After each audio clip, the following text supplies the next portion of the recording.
إنما المؤمنون إخوة.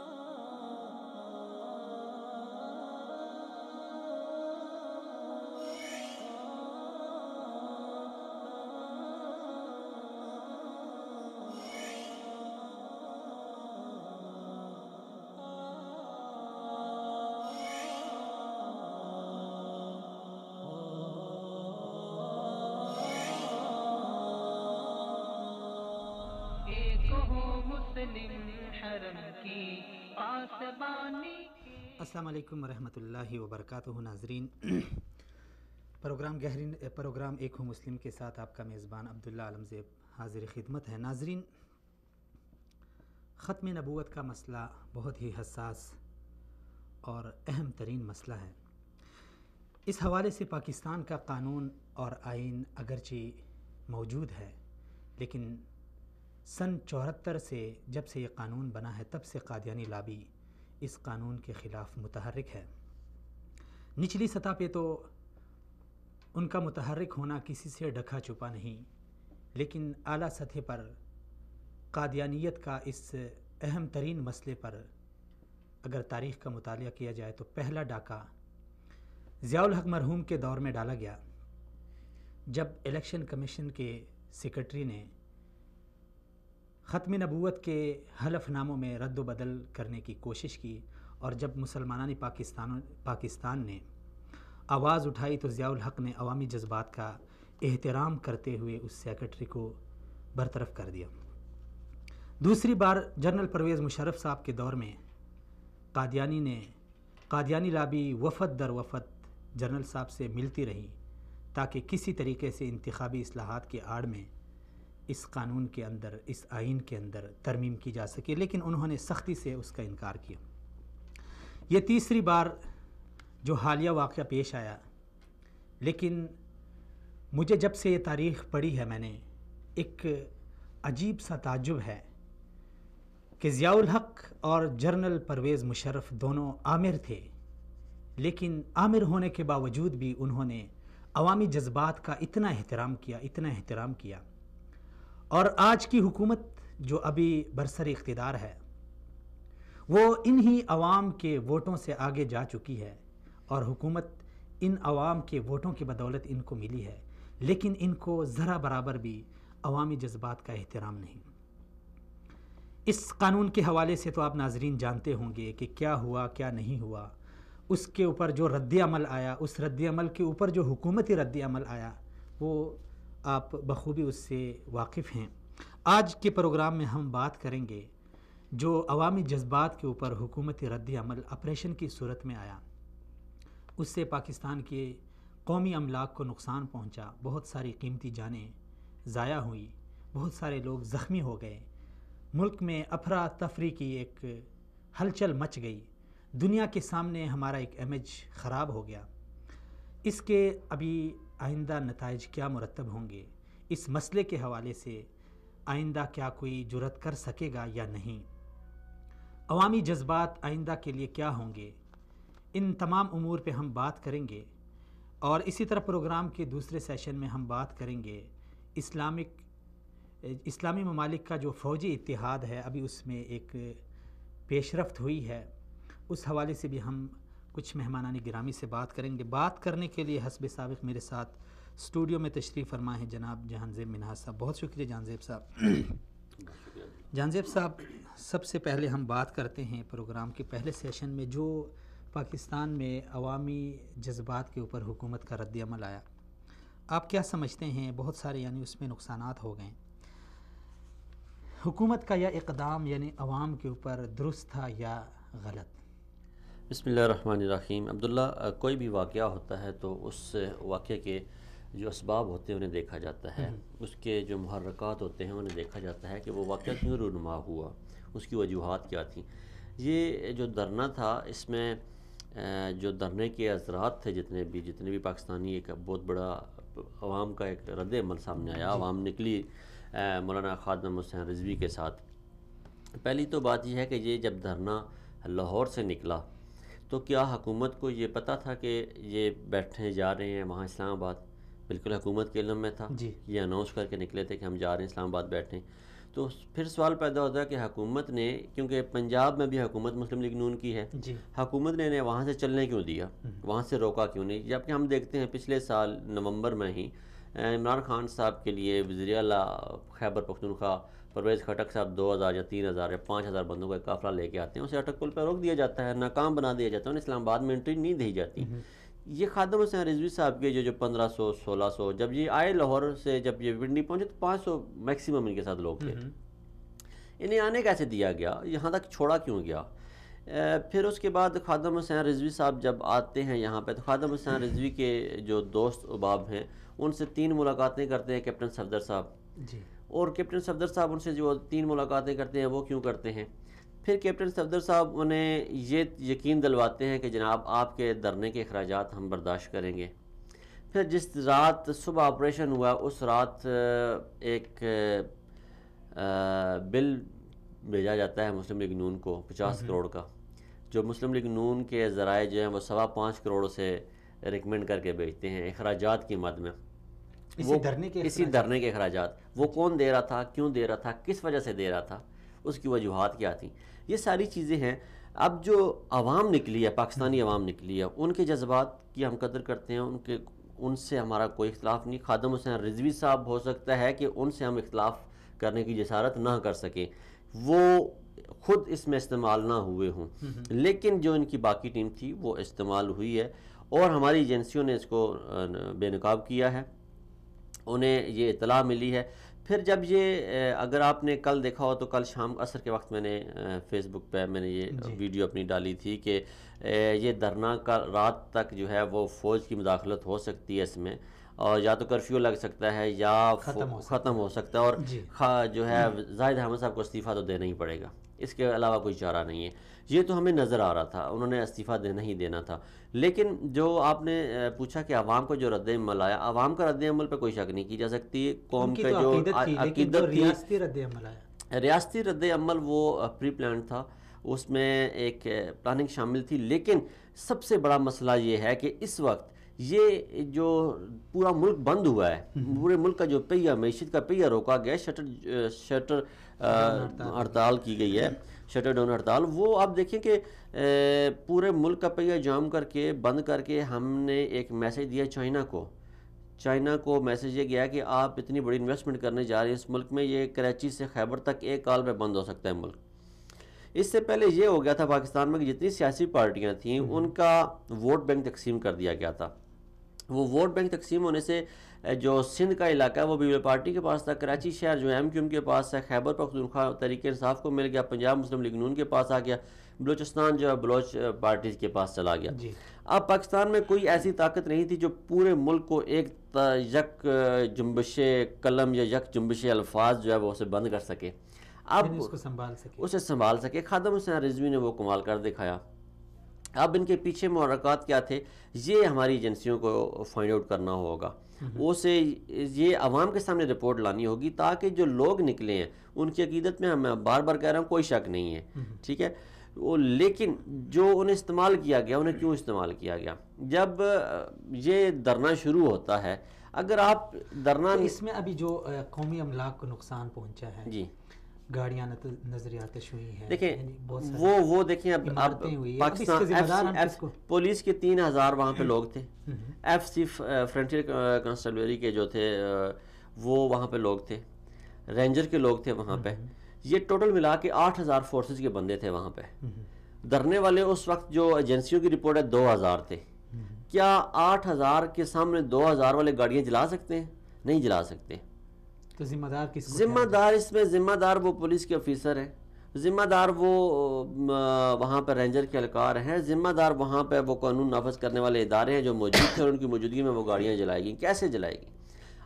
ہم مان سکتے ہیں کہ آپ گولی کا استعمال نہیں کر سکتے تھے، آپ نے ربر کی گولیاں فائر کی، وہاں بندوں کی شہادتیں ہوئیں، بندے زخمی ہوئے، آپ کے پاس ڈنڈے تھے، آپ کے پاس بلٹ پروف جیکٹیں تھیں، آپ کے پاس وہ گلاس تھے، آپ نے اس موب کو روک سکتے تھے۔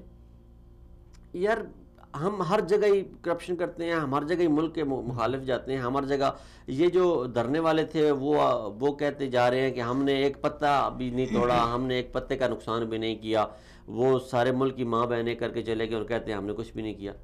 وہ محرکات جو تھے اس کے پیچھے جو کچھ بھی تھا وہ فائنڈ آؤٹ کرنے کی ضرورت ہے. یہ دھرنا جو کچھ ہوا، میں پھر کہتا ہوں پاکستانی عوام کے جذبات، اور اس میں چلیں اللہ کی طرف سے ہر کام میں بہتری ہوتی ہے. یہ ایک کام رب نے خادم حسین رضوی سے لے لیا، گو کہ وہ کسی کا ہاتھوں میں استعمال ہوا. جو قادیانی مشن تھا اس ایک بہت بڑا دھچکا لگا ہے. آئندہ انشاءاللہ 50 60 سال 100 سال تک کوئی حکمران اتنا جلدی سوچے گا نہیں اس قانون میں تبدیلی کرنے کا، اس کو ہاتھ لگانے کے لیے، کیونکہ انہیں پتہ لگ گیا ہے کہ کراچی سے خیبر تک ہم نے پاکستانی قوم کو پارٹیوں میں تقسیم کر دیا، ہم نے ان کا ووٹ بینک تقسیم کر دیا، ہم نے انہیں لسانیت میں تقسیم کر دیا، ہم نے انہیں طبقات میں تقسیم کر دیا.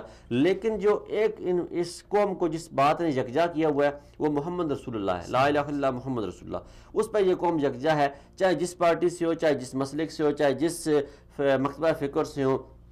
وہ وہاں پہ آپ نے دیکھا یونیورسٹی اور کالجز کے اسٹوڈنٹ بھی وہاں پہنچے، وہاں ڈاکٹر اور وکیل بھی پہنچے، وہاں انجینئر اور پولیس والے بھی پہنچے، اور ہر مکتبہ فکر سے لوگ پہنچے، بغیر کسی تفریق کے پہنچے، اور اس کال پہ انہوں نے ساروں نے لبیک کہا، اور وہاں پہ دنیا کو یہ دکھا دیا کہ ہم آج بھی محمد رسول اللہ صلی اللہ علیہ وآلہ وسلم کے نام پہ ایک ہیں، اس میں ہمیں کوئی تفریق نہیں ہے. اور حکمرانوں کو اور آنے والی نسلوں کو ایک بڑا واضح میسج چلا گیا ہے، جو پاکستان کو شاید لبرل بنانا چاہتے تھے، جو پاکستان کہتے تھے ہم ماڈریٹ پاکستان لے کے آئیں گے، جو کہتے تھے ہم پاکستان کو ویسٹرن طرز پہ لے جائیں گے، ان کے لیے ایک بڑا میسج چلا گیا کہ پاکستان ہر تبدیلی برداشت کر سکتا ہے. جمہوری سے مارشل لا سے جمہوریت کی تبدیلی ہم برداشت کر سکتے ہیں، لیکن قانون ختم نبوت میں ہم تبدیلی برداشت نہیں کر سکتے. اچھا، اتنا عرصہ ہو گیا، کچھ آپریشن بھی ہو گیا، لوگ بھی اس میں فوت ہوئے، ابھی جا کے حکومت نے مذاکرات کر لیے.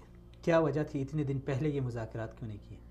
اور جو وزیر تھے ہمارے وزیر قانون، اس نے پہلے استعفیٰ کیوں نہیں دیا؟ اصل میں مسلم لیگ نون کی حکومت، میاں صاحب کا ایک بڑا واضح بیان تھا کہ انہوں نے کہا تھا کہ اگر مجھے اتار دیا گیا تو ملک کا پہیہ رک جائے گا، ملک نہیں چل سکتا، اور میں دیکھوں گا کیسے چلایا جائے گا. اپنی سیاست کا خود ہی جنازہ نہیں نکالتے، اپنی سیاست کا خود ہی جنازہ نہیں، یہ بتانا چاہتے ہیں. دیکھیں نا، میاں چودھری نثار نے آج وزیر داخلہ کے خلاف کیا ریمارکس دیے ہیں کہ انہوں نے کہا کہ قوم کو گمراہ کیا جا رہا ہے، آپ اپنا ملبہ جو ہے وہ عوام پہ ڈال رہے ہیں، سپریم کورٹ پہ ڈال رہے ہیں، آپ ذمہ دار ہیں اس کے. اب یہ چودھری نثار کا ایک بیان نہیں بنتا تھا، وہ پارٹی سے اس سے ریلیٹڈ، یا آپ افیلیٹڈ اس پارٹی سے، یا تو اپنا استعفیٰ دیں، ریزائن کریں اور مسلم لیگ نون کو چھوڑیں. ایک طرف آپ کہتے ہیں میں آئندہ الیکشن بھی مسلم لیگ نون سے لڑوں گا، دوسری طرف آپ مسلم لیگ نون کے خلاف بول رہے ہیں. آپ لوگوں کی آنکھوں میں دھول جھونک رہے ہیں. آپ نے کیا سمجھ رکھا ہے اس عوام کو؟ جاہل ہیں، پاگل ہیں، مجنون ہیں، یہ کھاتے پیتے نہیں ہیں، کوئی یہ ان کا شعور نہیں ہے ان میں.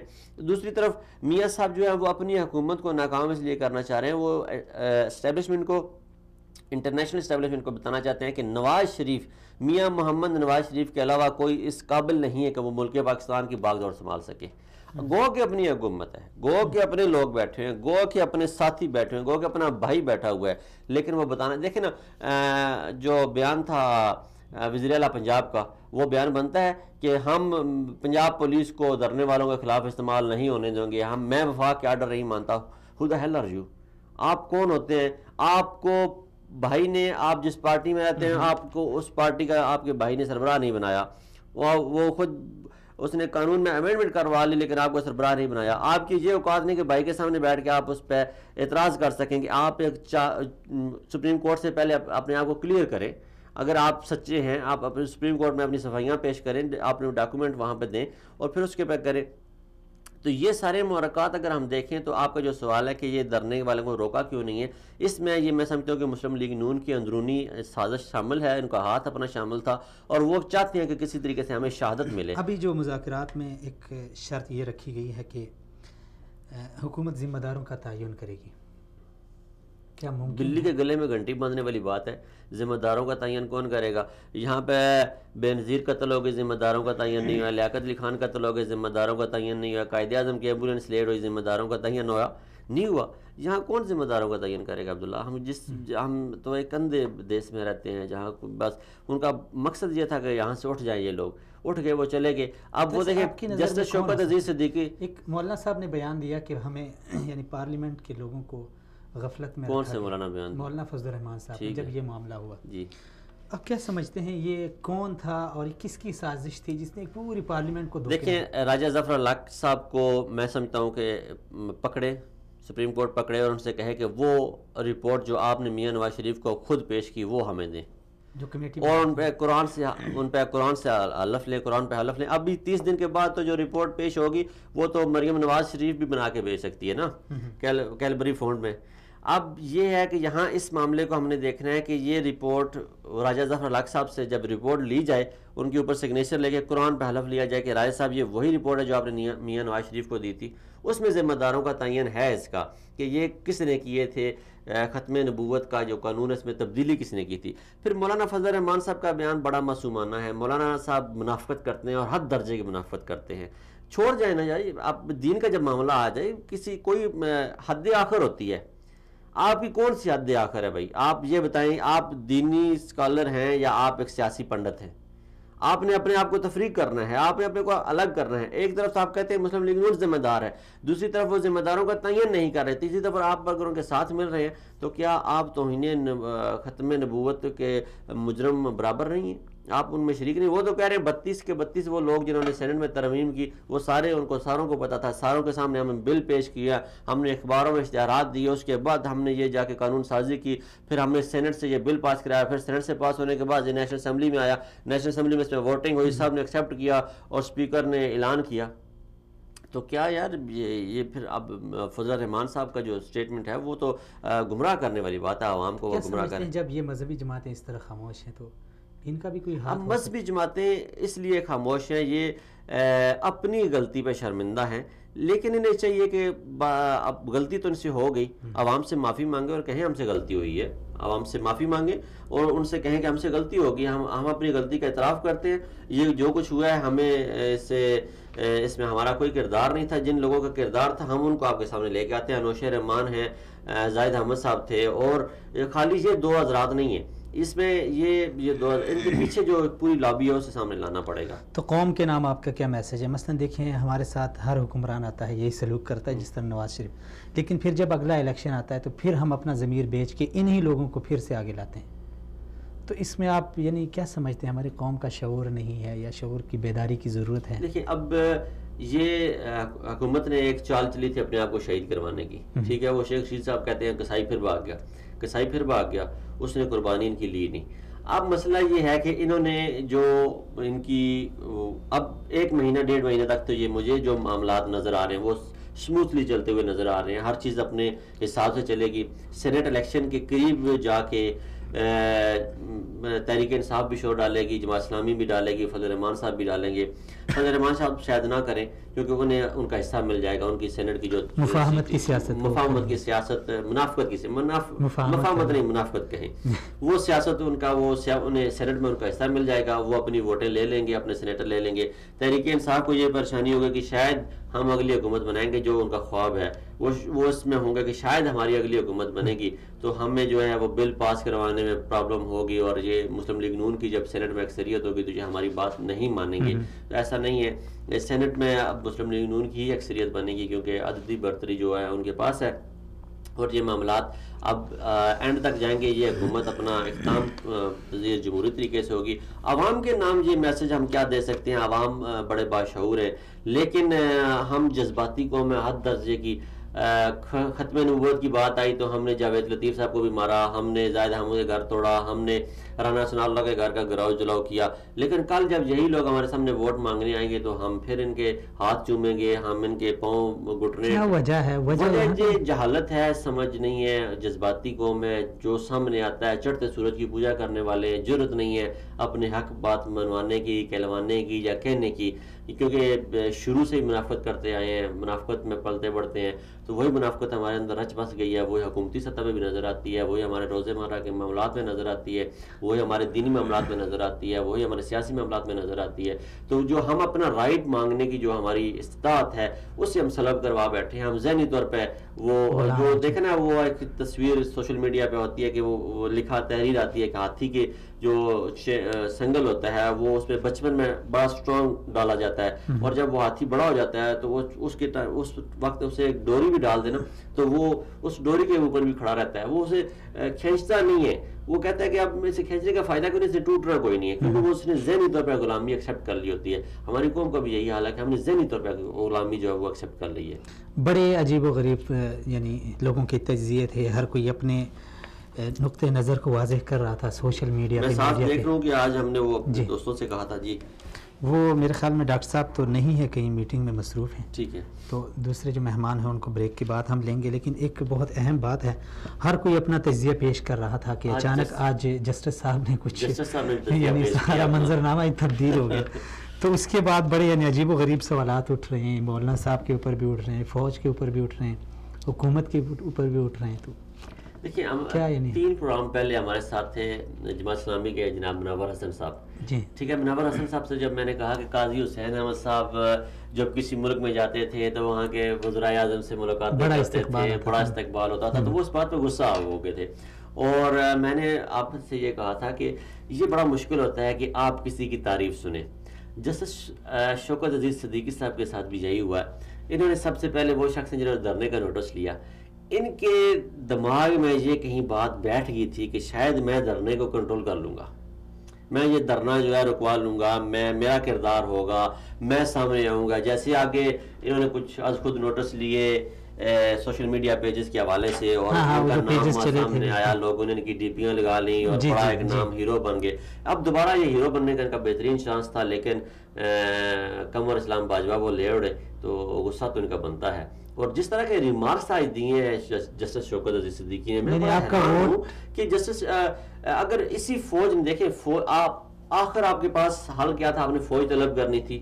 حکومت ایک طرف فوج کو لیٹر لکھ رہی ہے, فوج نے آنا تھا. فوج کے پاس 2 راستے تھے, ایک وہ تصادم کرتے, ٹکراؤ کرتے بغیر گولی کے, یا دوسرا تھا گولی چلاتے. کیا وہ جو فوج تھی وہ 2000-3000 وہاں لوگ بیٹھے انہیں مار دیتی, پھر آپ خوش ہوتے, پورے ملک میں انارکی پھیل جاتی. رد الفساد پہ ہم نے جو اربوں ڈالر خرچ کیے ہیں, جو ضرب عضب پہ ہم نے اربوں ڈالر خرچ کر کے فوج نے ایک امیج بنایا ہے, وہ سارا ملیا میٹ ہو جاتا, وہ سارا زبردوس ہو جاتا, اور وہ فوج کا جو نام بنا ہوا تھا وہ فوج پھر اپنے لوگوں کی قاتل کہلواتی, اور پھر اسے وہی امیج بلڈ کرنے کے لیے مزید 10 سال لگتے. ایسی فوج نے معاملات حل کرنے تھے, تو یہ ان کا اختیار تھا, چاہے وہ گولی سے کریں یا بات سے کریں. آپ کو پرابلم کیا ہوئی ہے؟ دیکھیں یہ بات ہوتی ہے کہ اصل میں ان کا جو اعتراض تھا وہ یہ تھا کہ انہوں نے حکومت کو نوٹس دیا تھا کہ آپ اس کو ختم کریں, لیکن بیچ میں فوج آ گئی. فوج کے اوپر ان کا اعتراض یہ تھا کہ آپ یا تو فوج سے استعفیٰ دے کے پھر سیاست کریں. دیکھیں اب ہمارے پاکستانی لوگ اپنے اداروں پہ اعتماد نہیں کرتے, سیاستدانوں پہ کوئی اعتماد کرنے کو تیار نہیں تھا, عدلیہ سامنے آ نہیں سکتی. ججز صاحبان کیا اچھا فوج اپنا کردار ادا نہ کرتی, فوج اب اگلے کوئی دھرنا آ جاتا ہے تو فوج اس میں کہتی ہے اچھا جسٹس شوکت عزیز صدیقی کو لے آئیں, وہ ضمانت دے دے. آپ کی ضمانت پہ ایک بندہ جیل سے رہا نہیں ہوتا. ٹھیک ہے جی, آپ بے شک چیف سپریم کورٹ کے اسلام آباد ہائی کورٹ کے جج ہیں, لیکن آپ صرف ایک وقت میں ایک بندے کی ضمانت دے سکتے ہیں. فوج ایک انسٹیٹیوٹ ہے, ایک ادارہ ہے. آپ ادارے کے طور پہ اسلام آباد ہائی کورٹ کی طرف سے ضمانت نہیں دے سکتے کسی کو, لیکن فوج دے سکتی ہے. فوج کے پاس پاور ہے. آپ بھی جانتے ہیں, میں بھی جانتا ہوں, جب آپ یہ الفاظ ادا کر رہے تھے کہ میں جانتا ہوں میرے ان ریمارک سے بعد میں نامعلوم افراد میں شامل ہو سکتا ہوں, تو آپ نے ان لاکھوں LPA کے وہ جو بلوچستان لبریشن آرمی کے لوگوں کو سر فخر سے بلند کر دیا, جو بلوچستان سے لوگوں کو اٹھا کے لے جاتے ہیں اور فوج کے پلے پڑ جاتے ہیں, جن کی مسخ شدہ لاشیں ملتی ہیں, وہ اٹھاتے وہ لبریشن آرمی والے ہیں اور وہ پلے فوج کے پڑ جاتی ہیں.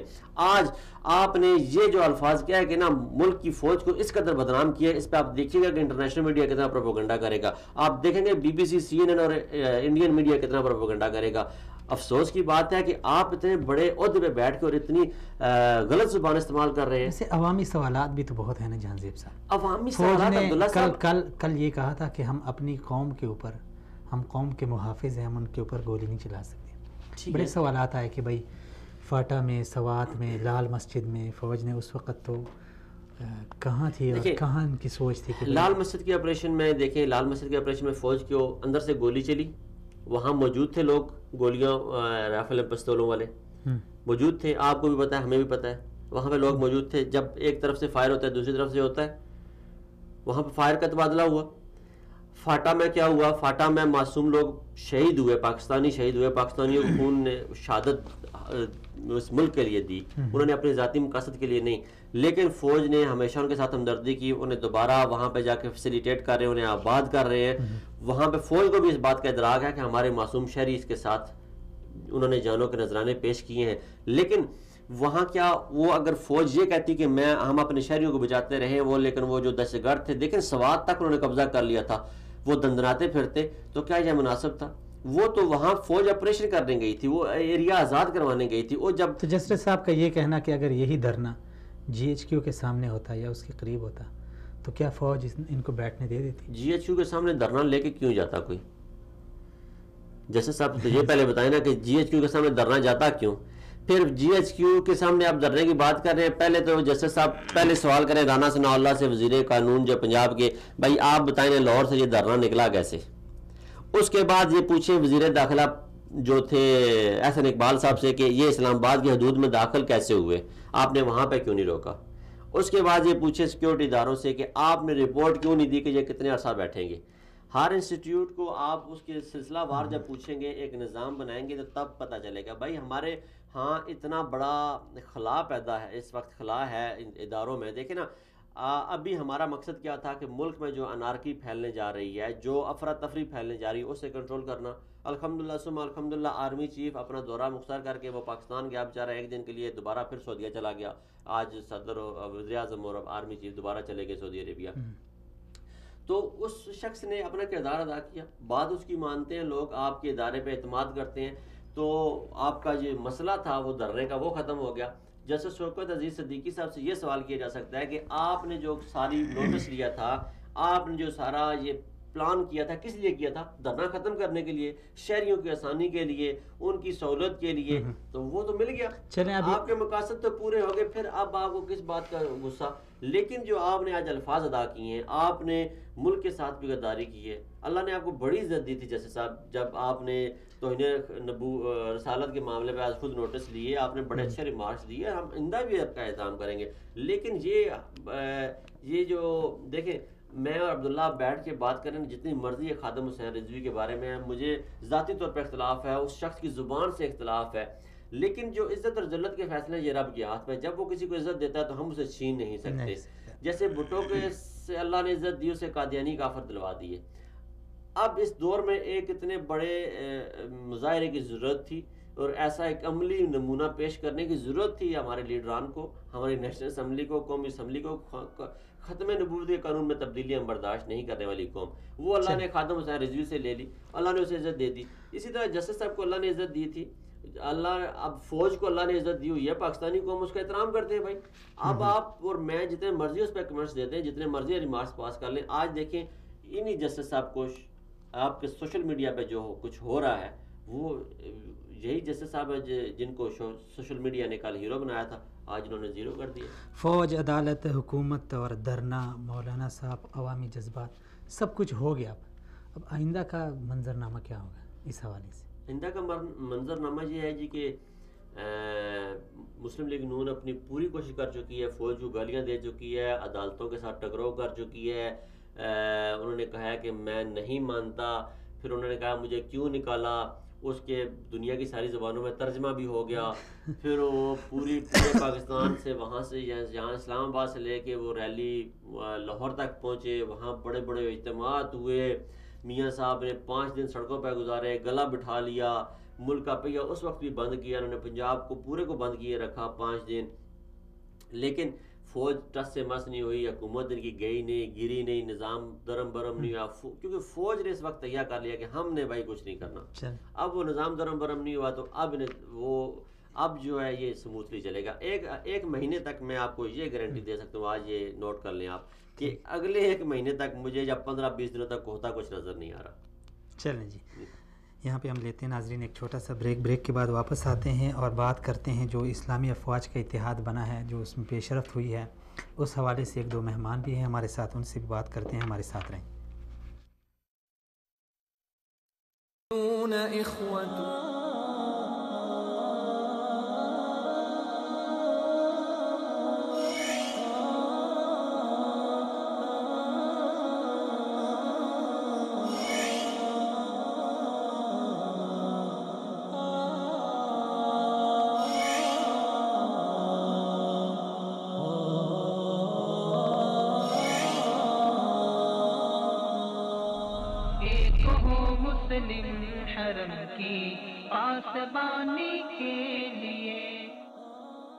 قرآن حیات انسان ہے، قرآن ہمارا کفر کی تاریکی سے اسلام کی روشنی تک کا سفر۔ حیات انسان ہے، قرآن کتابی ہدایت کے ذریعے راہ راست پر آنے والوں کی داستان۔ تو رتبہ اس سنیے ان کی اپنی زبان سے۔ اس وقت میں نے محسوس کیا کہ کلمہ سچ ہے اور وہ صرف کلمات کا نام نہیں ہے۔ قرآن ہمارا رہبر ہے۔ سورۃ البقرہ کو مسلسل پڑھنے کے بعد پھر میں نے یہ بات محسوس کی کہ قرآن پاک کچھ اور حقائق پر بھی مشتمل ہے۔ سبحان اللہ۔ اور پھر میں نے قرآن پاک کے معانی کو گہرائی کے ساتھ سمجھنا شروع کیا۔ کیا شان إنما المؤمنون إخوة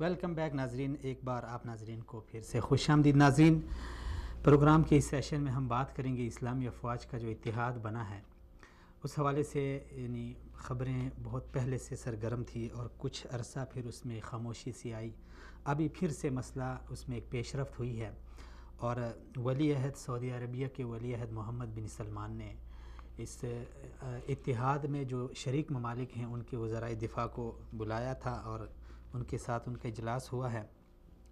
اس حوالے سے ہم بات کرتے ہیں، محترمہ نسیم زہرہ صاحبہ ہمارے ساتھ ہیں فون کال پہ، ان سے بات کرتے ہیں، وہاں کی صورتحال جانتے ہیں۔ السلام علیکم ورحمۃ اللہ۔ جی السلام علیکم۔ ہیلو جی السلام علیکم۔ جی وعلیکم۔ محترمہ بہت شکریہ آپ نے شرکت کی۔ محترمہ ہم بات کر رہے ہیں جو اسلامی افواج کا اتحاد بنا ہے، اس حوالے سے آپ وہاں گئی ہیں ریاض میں اور وہاں کی صورتحال سے آپ آگاہ ہیں، کیا سمجھتی ہیں جو عالمی اسلام میں ایک دہشت گردی کی ایک لہر ہے، اس میں اس فوج کا کیا کردار ہوگا؟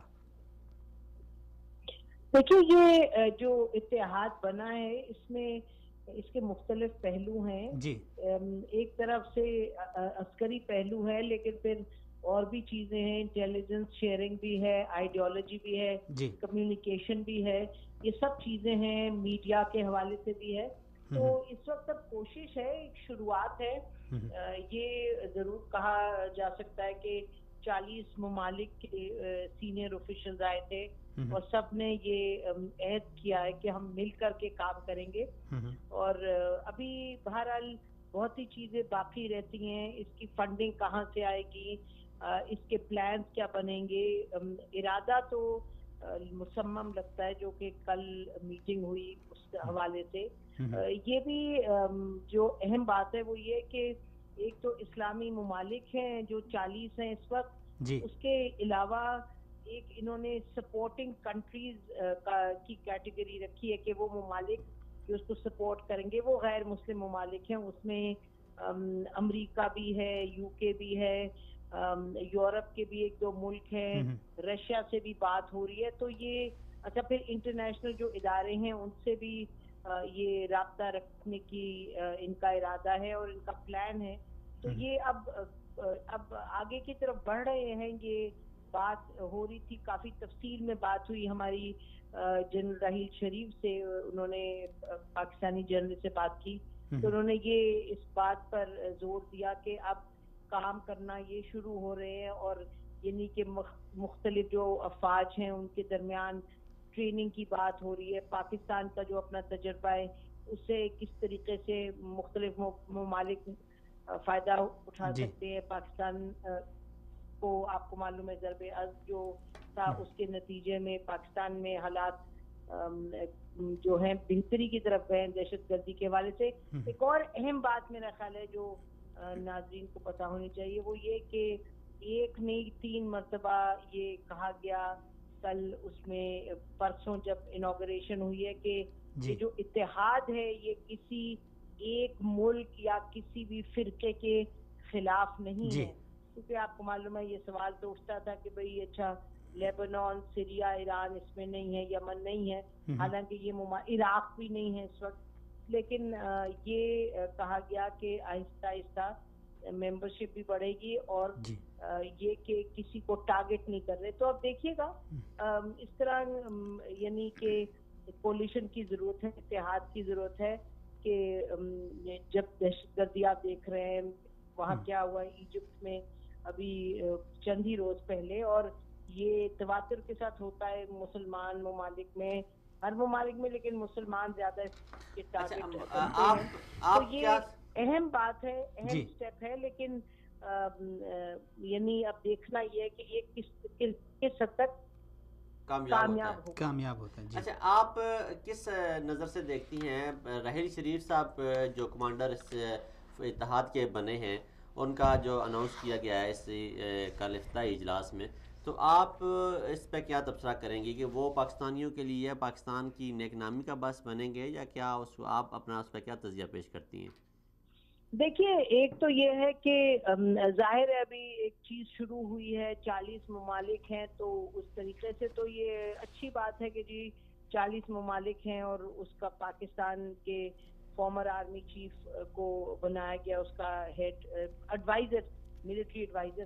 لیکن آپ کو معلوم ہے کہ پاکستان کے اپنے جو مسائل ہیں، پاکستان کے جو اپنے تعلقات ہیں، سعودی عربیہ سے بڑا گہرا تعلق ہے پاکستان کا، لیکن بہرحال پاکستان کے اپنا خطہ ہے، اپنی اس کی نیبرہڈ ہے، اس کے اپنے ہمسائے ہیں، اور پاکستان بحیثیت ایک ملک کے بھی آپ کو معلوم ہے کہ الحمدللہ وہ ایک ایسا ملک ہے کہ جہاں مسائل ضرور ہوں گے لیکن جو فرقے ہیں وہ مل کے رہتے ہیں. تو یہ سب چیزیں ہیں. ظاہر ہے یہ سوال تو اٹھے تھے جنرل راحیل شریف صاحب کے آنے پر یہاں کے اس کا کیا اثر ہوگا پاکستان کے اندر اور پاکستان کے لیے، لیکن فی الوقت اگر ہم یہ کہیں کہ وہ آنا جو ہے ان کا یقیناً پاکستان کے لیے اس وقت جب یہ ارادہ کیا ہے اور شروع ہوا ہے یہ کولیشن تو باعث عزت ہے، لیکن اصل بات تو پتہ چلے گی جب آگے یہ کام کرنا شروع کرے گا کولیشن، تو پھر پتہ چلے گا کہ اچھا ہم نے دیکھا کیا ہوگا. ہم نے دیکھا کہ مڈل ایسٹ میں اس وقت جو انڈین لابی ہے وہ بڑا کام کر رہی ہے اور بڑی متحرک ہے. تو کیا آپ کی کوئی راحیل شریف صاحب سے اس حوالے سے بات ہوئی کہ کیا وہ پاکستانی امیج بہتر کرنے کے حوالے سے بھی یہاں پہ عرب کنٹریز میں یا جو باقی 40 ممالک کے وہ ہیڈ بنے ہیں اس میں وہ کوئی کام اپنے یا اپنا کوئی کردار ادا کریں گے؟ اس حوالے سے کوئی بات ہوئی آپ کی راحیل شریف صاحب سے؟ دیکھیے میرا خیال ہے کہ سچ تو بات یہ ہے کہ وہ اتحاد کے ملٹری ایڈوائزر ہیں، تو اس لیے جو باہمی تعلقات ہیں پاکستان اور سعودی عربیہ کے، یا جو بھی جیسے آپ کو معلوم ہے کہ انڈین پرائم منسٹر کو جنہوں نے کشمیر میں کتنا ظلم ڈھایا اور ڈھاتے جا رہی ہیں اور مسلمانوں کے ساتھ کیا، ان کو یہاں سے سب سے بڑا سویلین ایوارڈ ملا تھا. تو یہ سوال تو اپنی جگہ اہم ہے، لیکن بہرحال میرا خیال یہ ہے کہ راحیل شریف صاحب کا یہاں ہونا اور اگر جس طریقے سے یہاں کام ہوتا ہے، جو کراؤن پرنس ہے وہ بڑے ولی عہد ہیں، بڑے وہ طاقتور ہیں اس وقت، یہ ان کے ساتھ ان کے ایڈوائزر کی حیثیت سے کام کر رہے ہیں، عہدہ ان کا اہم ہے، تو اس کا کچھ نہ کچھ اثر تو اچھا ہوگا ظاہر ہے. لیکن اب جو اور مسئلے ہیں پاکستانیوں کے، چاہے پاکستانیوں کے ویزوں کے مسئلے ہیں ان کو، یا امپلائمنٹ کے مسائل ہیں، یا جو بھی کچھ یا مسئلے ہیں، وہ تو بہرحال حکومت پاکستان کو ڈائریکٹلی سعودی حکومت کے ساتھ بات کر کے ہی ریزالو کرنے ہوں گے. جی بہت شکریہ، سلامت رہیں اپنی شرکت. جی منہاج صاحب، یہ ایک سوال بہت دہرایا جا رہا ہے اس اتحاد کے حوالے سے، جس کی وضاحت محترمہ نے بھی کی ہے. بعض لوگوں کا کہنا ہے کہ یہ اتحاد بعض ممالک کو ہٹ کرنے کے لیے ہے، یا ان کے خلاف ہے، یا بعض فرقوں کے خلاف ہے. کیا کہتے ہیں آپ؟ اس پہ ہم آگے بے شمار پروگرامز کر چکے ہیں اسلامی اتحاد پہ، اور ہم نے بڑی خوشی کا اظہار کیا کہ ہمارے پروگرام کا جو ٹاپک ہے ایک ہوں مسلم، وہ رنگ لایا ہے، اور ہماری ایک کاوش تھی، ایک سوچ تھی. راحیل شریف صاحب کے حوالے سے بھی بڑے یعنی عجیب و غریب، بیچ میں جو درمیانی یہ وقفہ تھا بڑی عجیب خبریں آئی کہ ان کو یہاں سے نکال دیا گیا یا وہ ناراض ہو گئے، ریاض سے لاہور چلے گئے. وہ ایران کی کچھ ویب سائٹ تھیں وہ خبریں دیتی تھیں، اور وہ دبئی کی ویب سائٹ سے کبھی کیا ضرورت تھی، یعنی ان کو کیا یعنی تکلیف کیا تھی؟ دیکھیے پاکستان جو دشمن لابی ہے پاکستان کی، یا سعودیہ کی جو دشمن لابی ہے، وہ تو کام کرے گی اپنا، اس طرح کے ریومرز وہ پھیلائیں گے. ان کی کوشش ہوگی کسی طریقے سے منفی پروپیگنڈا کیا جائے، لوگوں کو متنفر کیا جائے. ایک شخصیت یا کردار سے دیکھیں نا، جیسے ابھی ہم نے بات کی، ہم اپنے پہلے اس میں بات کر رہے تھے شوکت عزیز صدیقی صاحب نے، ایک انہوں نے فیصلہ کیا عوامی حق میں کیا، عوام ان کے ساتھ، وہ عوام کے ہیرو بن گئے، لوگوں نے ان کی اپنی تصویریں ہٹا کے ان کی تصویریں لگا دیں. پھر ایک فیصلہ انہوں نے عوام کے اگینسٹ کر دیا، تو وہ اب عوام ان سے سوال پوچھ رہی ہے، اب وہ وہی عوام ان کو گالیاں دے رہی ہے، وہی عوام سوال فکریں کس رہی ہے. تو یہ ہوتا ہے عوامی رد عمل ہوتا ہے، عوامی رد عمل بنایا جاتا ہے، اس کو ذہن سازی کی جاتی ہے. تو جو یہ ایسی خبریں منفی، آج کل کیونکہ میڈیا وار کا وقت ہے، یہ 5th جنریشن وار ہے، اس میں آپ کو اسی طرح کے حملوں کا سامنا کرنا پڑتا ہے. تو میں سمجھتا ہوں کہ وہ سارے یہ اچھا ہوا کہ وہ اس کا افتتاح کیا گیا، اجلاس ہوا اس کا، اور پھر وہ سارے جو منفی پروپیگنڈا تھے وہ اب دم توڑ گئے، اور جو کچھ بھی تھا رحیل شریف نے اپنا عہدہ سنبھال لیا اور اس کے انچارج بن گئے، اور وہ اپنی کوشش کریں گے. ہمارے لیے تو بڑی خوشی کی بات ہے، لیکن بحثیت پاکستان کی اگر وہ سعودی عربیہ میں جا کے وہ اپنا کوئی کردار اس حوالے سے نہیں بھی ادا کر، جیسے محترمہ نسیم زہرا صاحب نے فرمایا کہ یہ حکومت پاکستان کا کام ہے کہ وہ براہ راست جو ہے وہ حکومتوں کے درمیان اپنے معاملات کو ایڈجسٹ کریں. لیکن میں سمجھتا ہوں کہ اس حوالے سے بہت بڑا فرق پڑے گا. رحیل شریف صاحب ایک بڑی پوسٹ میں ہیں وہ، اور پھر پاکستانی ہیں، پاکستان کے حوالے سے آئندہ کوئی اچھی امید رکھنی چاہیے. لیکن جو ابھی حالات ہم دیکھ رہے ہیں مسلم ممالک میں، جو دہشت گردی، یعنی ہم شمار نہیں کر سکتے کہ کوئی ایک اس میں سے بچا ہو. تو اب یقیناً وہ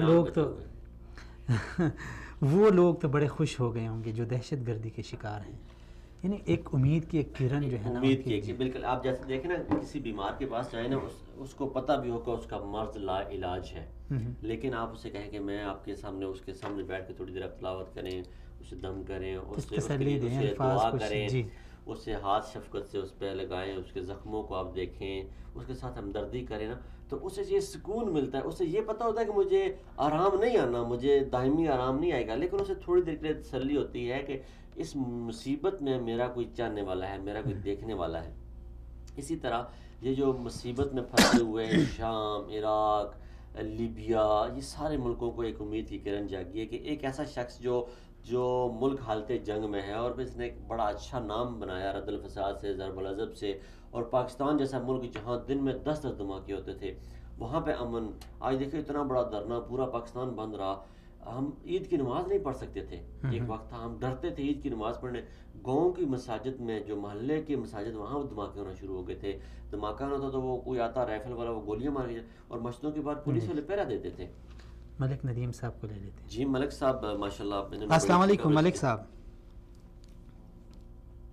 السلام علیکم ملک ندیم صاحب. سر آپ کو آواز آ رہی ہے؟ بہت شکریہ ملک صاحب، آپ نے شرکت کی. ملک صاحب ہم بات کر رہے ہیں جو اسلامی ممالک کے فوجی اتحاد کے حوالے سے. آپ وہاں پہ آپ نے اس کی کوریج کی ہے، اور آپ نے وہاں کی صورتحال دیکھی، وہاں آپ موجود تھے.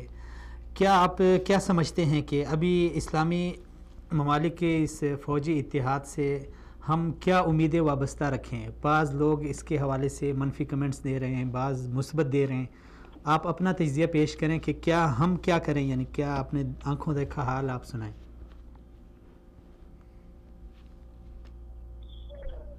جی یقیناً میں آپ کو بتانا چاہوں گا کہ اسلامی فوجی کا پہلا اجلاس ہوا ہے یہاں پہ ولی عہد شہزادہ محمد بن سلمان کی زیر صدارت. جی یہ بڑی اہمیت کا عامل اجلاس تھا. اس کی وجہ یہ کہ 41 اسلامی ممالک جو کہ اس اتحاد کے رکن ہیں، ان کے وزرائے دفاع ہے. جی اور پاکستان سے جو وزیر دفاع ہے پاکستان کے خانہ شامل صدیق، انہوں نے نمائندگی کی اس کی. تو اس اجلاس کی صدارت جو ہے یہ آپ کو بھی پتا ہوگا وہ یہ ہے جو شہزادہ بن سلمان ہے، انہوں نے کی. اور انہوں نے بڑے واضح طور پہ ایک بڑا یہ ہے وہ یہ کہ ان کا کہنا تھا کہ یہ اجلاس انتہائی اہم ہے کیونکہ ہمارے اکثر رکن ممالک جو اتحاد کا حصہ ہے وہ دہشت گردی کے واقعات سے دوچار رہے ہیں، ماضی میں بھی اور کچھ ابھی بھی ہیں جی. تو اس عراق کے کار سے اور اس جو یہ ممالک ہیں ان کے اتحاد سے دنیا کو یہ ایک واضح پیغام دیا گا کہ یہ اتحادی ممالک دہشت گردی کے خلاف کسی بھی جنگ کے بے پناہ نہیں ہے، اور کسی بھی ملک میں کوئی مشکل ٹائم آیا تو یہ سب متحد ہے اور بڑے اعظم کے ساتھ ایک دوسرے کی بات کرے ہیں. اور ساتھ ساتھ انہوں نے یہ بھی پیغام دیا کہ دنیا کو یہ معلوم ہو جانا چاہیے کہ ظاہر اسلامی ممالک جو ہے یہ تنہا دہشت گردی کا مقابلہ نہیں کر سکتے جب تک کہ یہ سارے متحد نہ ہو. اور ہم نے ایک بہت بڑی جامعہ حکمت عملی تیار کی ہوئی ہے جس کے تحت ہم دہشت گردی اور دہشت گرد تنظیمیں جو ہے ان کا محاصرہ کریں گے اور ان سے نمٹنے کے لیے ایک بڑے لیول پہ اقدامات کریں گے. اور اس میں راحیل شریف صاحب جو ہے ساتھی فوج کے پاکستان کے سابقہ عامر چیف ان کو کہنا تھا کہ صدی میں چیلنج جو ہے وہ دہشت گردی کا ہے اور اس کے وسائل جو دہشت گردی کے استعمال ہو رہے ہیں چاہے وہ مواصلات کے حوالے سے ہو، نظریات کے حوالے سے ہو یا کسی معاملے کے حوالے سے ہو، تو اس پر ہم غور کریں گے، اس کا ایک بڑا جامعہ پلان بنائیں گے. اس سے یہ فائدہ ہوگا کوئی بھی اسلامی ملک ہے اس میں جو بھی مشکل درپیش ہے وہ اس سے نپٹا جائے گا. اور خاصاً یہ ایک انہوں نے بڑی واضح بات بڑی کلیئر کی کہ یہ دہشت گردوں اور دہشت گرد تنظیموں کے خلاف ایک اتحاد ہے، یہ کسی فکے یہ کسی ایک ملک کے خلاف بالکل نہیں ہے. یہ انہوں نے بڑا ایک واضح پیغام دیا اور اس اعلیٰ اقدام پہ انہوں نے شہزادہ محمد بن سلمان کو کہا کہ ہم بھرپور تحقیق کریں گے اور تمام اسلامی ممالک آپ کے ساتھ ہیں. چلیں، تو پاکستان کے ہمارے سابق آرمی چیف اس اتحاد کے سربراہ ہیں اور ایک اہم عہدے پہ وہ سرفراز ہیں. کیا سمجھتے ہیں اس حوالے سے پاکستانی قوم یقیناً اس پہ فخر کرتی ہے، ہمیں فخر ہے اپنے چیف پہ کہ وہ پاکستان کا ایک نام روشن کریں گے، لیکن پاکستانی ظاہر بات ہے پاکستان میں بھی بڑے مسائل ہیں، دہشت گردی کے بڑے مسائل ہیں، تو اس حوالے سے کیا پیش رفت ہوگی اس اتحاد میں؟ کوئی خاص ذکر کیا گیا ہے یا نہیں، یا عموماً جو ہمیں امید رکھیں ہمیں جی چاہیے وہ اس لیے کہ آپ کو پتا ہوگا کہ پاکستانی مسلح افواج جو ہے اور پاکستانی قوم جو ہے، پاکستانی سول سوسائٹی اور پاکستان کا ہر شخص چاہے وہ بچہ ہے، بڑا ہے یا بزرگ ہے، جس طرح ہم نے گزشتہ 10 سے 15 سال میں دہشت گردی کا بدترین دنیا میں مقابلہ کیا، میرے خیال اس کی مثال اس پورے خطے میں نہیں ملتی. اور ضرب عزم جیسے کامیاب آپریشن کے بعد ہم نے دنیا کو یہ ثابت کر کے دکھایا کہ پاکستان کی فوج دنیا کی بہترین فوج ہے. ملک صاحب سوال یہ تھا کہ یہ جو دوسری بات جو اہم بات یہ کہ راحیل شریف صاحب کے ملک صاحب سوال ہمارا یہ تھا جو کردار ہے وہ یقیناً بڑا اہم ہوگا. ملک صاحب ہمارا سوال یہ ہے کہ یہ جو الائنس بنا ہے ملٹری اسلامی اتحاد کا، اس سے جو پاکستان میں دہشت گردی ہو رہی ہے، جو پاکستان میں پھیلی ہوئی دہشت گردی ہے، اس کے حوالے سے کوئی کل وہاں پہ بیان دیا گیا یا کوئی بات کی گئی یا پھر عموماً یا پاکستان کے حوالے سے کوئی خاص پالیسی کا اشارہ دیا گیا؟ کیونکہ پاکستان واحد اسلامی ایٹمی طاقت ہے، پاکستان بڑی فوج کا مالک ہے، بڑی فوج رکھنے والا ملک ہے، اور پاکستان کا جو سابق آرمی چیف تھا وہ اس الائنس کا سربراہ بنا ہے. تو کیا پاکستان کے حوالے سے کوئی واضح وہاں پہ بات کی گئی؟ وہ ہم پوچھنا چاہ رہے ہیں آپ سے.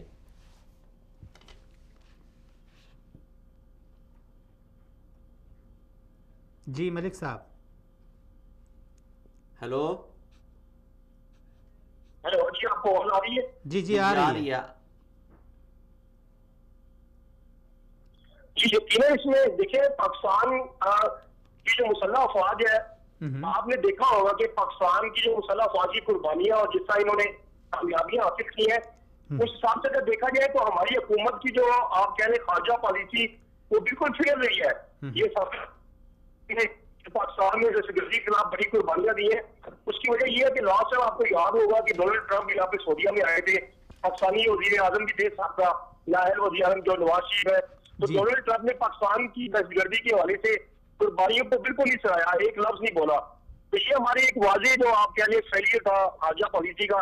اگر ہماری خارجہ پالیسی مضبوط ہوتی ہے تو معلومات ہے کہ ہم نے بڑی قربانیاں دی ہیں اور ہمارا بڑا کردار ہے. اور یقیناً راحیل شریف صاحب کے اس میں جو ان کا اس کو لیڈ کر رہے ہیں اس کی تمام چیزیں جو یہاں تک کا مقابلہ کرنے کا جگہ فائدہ ہوگا.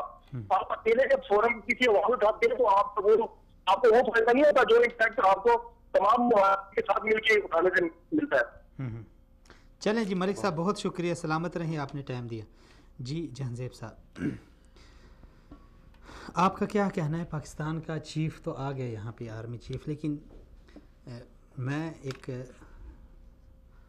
ساتھی کے ساتھ گپ شپ لگا رہا تھا تو انہوں نے, وہ سعودیہ میں محنت مزدوری کی غرض سے وہاں پہ مقیم ہیں, تو انہوں نے کہا کہ یار جہاں پہ جو مزدور لوگ ہیں جو محنت کے لیے آئے ہوئے ہیں ان کو بھی بڑی امیدیں ہیں کہ راحیل شریف صاحب ابھی یہاں پہ آ گئے ہیں. ہر آدمی نے اپنی سوچ کے مطابق سوچنا ہوتا ہے کہ بڑے خوش ہیں اور بڑے ان کو امیدیں ہیں کہ یہاں پہ جو مسائل ہیں ہمارے لوگوں کو یا مزدوروں کو یہاں پہ جو محنت کر رہے ہیں وہ مسائل ابھی بہت جلد حل ہوں گے.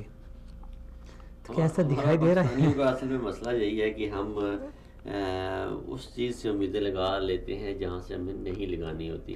اب راحیل شریف صاحب ایک ایڈوائزر کے طور پہ آئے ہیں, عالمی عسکری اتحاد جو بنا ہے اس کے سربراہ کے طور پہ آئے ہیں, تو وہ ایک لمٹ ہے, ایک دائرہ کار ہے, اس میں وہ رہ کے بات کریں گے. ہماری ایک صحافی سے بات ہو رہی تھی تو اس نے کہا کہ ہمارے راحیل شریف صاحب سے بات ہوئی جو وہاں پہ ریاض میں موجود تھے, تو انہوں نے کہا کہ ہماری راحیل شریف صاحب سے بات ہوئی تو راحیل شریف نے کہا کہ میں بالکل بڑی سختی سے پیش آتا ہوں, جو میرے آفس بوائے کے ساتھ وہ پاکستانی ہو اگر, یا پاکستانی کوئی بھی میرے نیچے کام کرنے والا اس کے ساتھ اگر کوئی بدتمیزی سے بات کرے تو میں اسے بڑی سختی سے پیش آتا ہوں.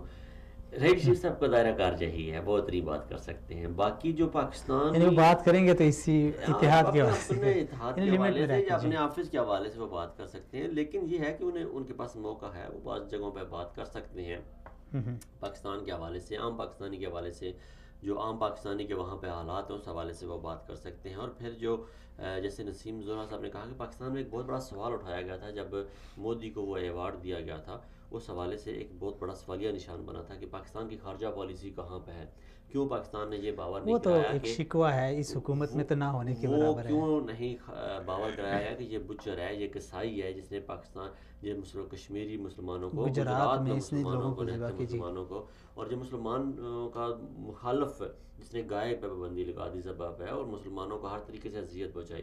تو یہ ایک سوال اٹھایا, اور اس حوالے سے اب میں سمجھتا ہوں کہ وہ جو انڈین لابی یہاں پہ سرگرم تھی اس کے راستے کافی سارے بند ہوئے, کیونکہ محمد بن سلمان جو ہیں ان کے ساتھ ایک بڑا اچھا تعلق ہے راحیل شریف صاحب کا, اور وہ ایک اچھا میسج دیں گے, اور پاکستانیت کی ان میں ایک لہر جو ہے وہ دیکھنے میں ملے گی. دیکھیں جو صحبت ہوتی ہے دوستوں کی, یاروں کی, وہ اس کا اثر تو پڑتا ہے, اور انشاءاللہ ہم دیکھتے ہیں کہ پاکستان اور سعودی عربیہ کے جو تعلقات ہیں وہ صدیوں پہ محیط ہیں. وہ خالی ایک الفاظ کا رشتہ نہیں یا کوئی کاغذ کا رشتہ نہیں, ایک محبت کا, عقیدت کا, دلوں کا رشتہ ہے جسے شاید دنیا کی کوئی طاقت بھی نہ توڑ سکتی ہے, نہ اس میں کوئی تفرقہ ڈال سکتی ہے, نہ اسے کوئی کم کر سکتی ہے.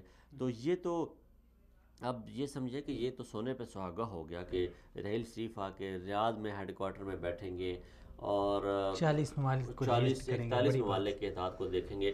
اور میں نے پہلے بھی کہا تھا, آج بھی اپنے موقف پہ قائم ہوں, میں آج اپنے موقف پہ قائم ہوں کہ جو ممالک سعودی عربیہ کے ساتھ اس اتحاد میں شامل نہیں ہوں ان کی شمولیت آپ میرے وہ پچھلے پروگرام میں نکال کے دیکھ لیجیے گا, اس میں بھی کہ یہ ایران بھی شامل ہوگا, اس میں عراق بھی شامل ہوگا, لیبنان بھی شامل ہوگا, قطر بھی شامل ہوگا, سیریا بھی شامل ہوگا. ان کے پاس کوئی اور چارہ کار نہیں ہوگا, یہ وہ طاقت بننے جا رہی ہے. لیکن ویسے بحیثیت ایک پاکستانی دیکھیں, اگر راحیل شریف صاحب ہمارے لیے اور کچھ کریں نہ کریں پاکستان کے لیے, یہاں پہ جو لوگ ہیں ان کے لیے, ہمارے لیے یہی کافی ہے کہ ہمارا ایک چیف, ہمارا ایک پاکستانی آرمی چیف وہ جا کے 40 ممالک کو لیڈ کر رہے ہیں. بڑی فخر کی بات, اعزاز کی بات ہے نا پاکستان کے لیے. پاکستانی نے ہمارے لیے کرکٹ ٹیم ہماری جیتی ہے تو ہم 11 لڑکے جیتے ہیں, ہمارے لیے کیا کرتے ہیں, ہم پاکستانی کے لیے کیا کرتے ہیں, ہم رو رہے ہوتے ہیں, دعائیں مانگ رہے ہوتے ہیں, اسٹیڈیم میں آپ جا کے کبھی دیکھیں میچ ٹی وی توڑ رہے ہوتے ہیں, انڈیا سے آ رہے ہیں. تو وہ کیا ہوتا ہے, یہ پاکستانیت کا ایک جذبہ ہے. اور پھر میں نے کہا کہ یہ جو ادارے ہوتے ہیں, انسٹیٹیوٹ ہوتے ہیں ہمارے, یہ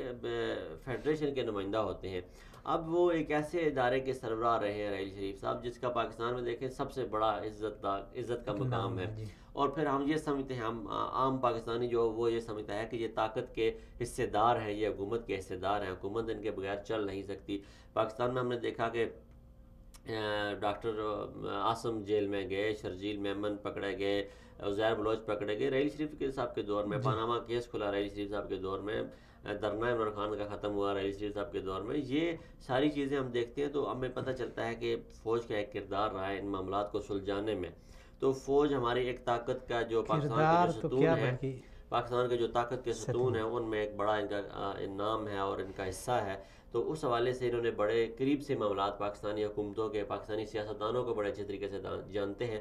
تو اس حوالے سے یہ سمجھتے ہیں اور یہ بڑے اچھے طریقے سے سمجھتے ہوں گے کہ جو کرنا ہے انہوں نے خود اپنے بل بوتے پہ کرنا اور پاکستانیت حب الوطنی کے جذبے سے کرنا ہے. باقی انہیں پیچھے سے کوئی سپورٹ نہیں کرے گا یا حکومت کسی درجے پہ آ کے ان کی سپورٹ نہیں کرے گی.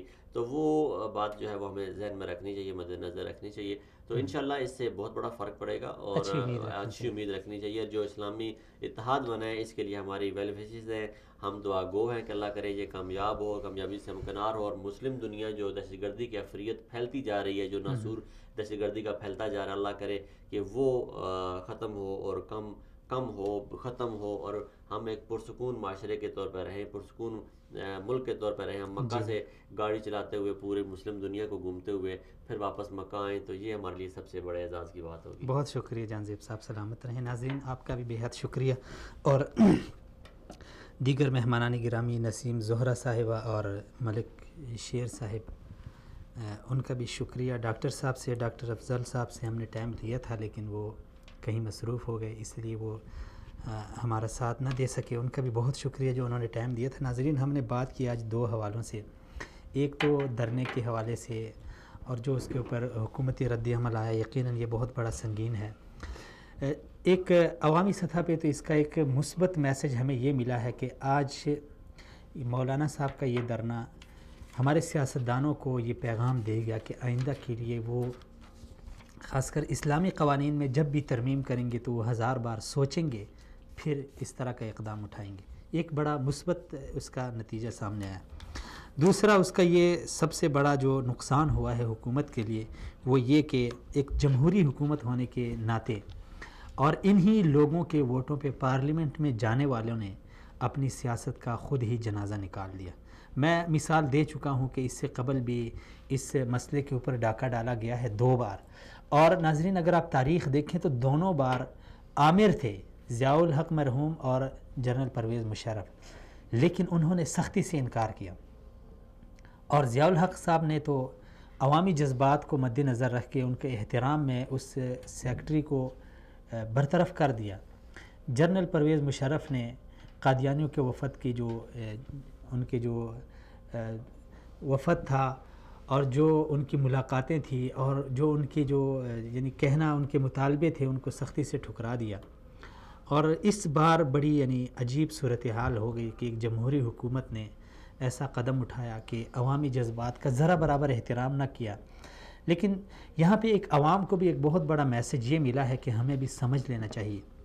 جس طرح جہانزیب صاحب نے فرمایا کہ یہی لوگ کل پھر آئیں گے سیاست میں، یہی لوگ کل پھر ہمارے محلے میں آئیں گے ہمیں جھانسا دے کر بجلی کا یا کسی روڈ کا یا کسی نالے کا یا کسی دوسری تیسری چیز کا، اور ہم پھر اپنا سستے داموں اپنا ضمیر ان کے ہاتھوں بیچ دیں گے اور پھر سے یہ پارلیمنٹ میں جا کے ہمارے جذبات کا احترام نہ کرتے ہوئے ہمارے احساسات کو بھڑکائیں گے، جس سے نقصان ہوگا تو صرف ہمارا اپنا ہوگا، ہماری مملکت کا ہوگا، ہمارے املاک کا ہوگا، ہمارے قومی اداروں کا ہوگا.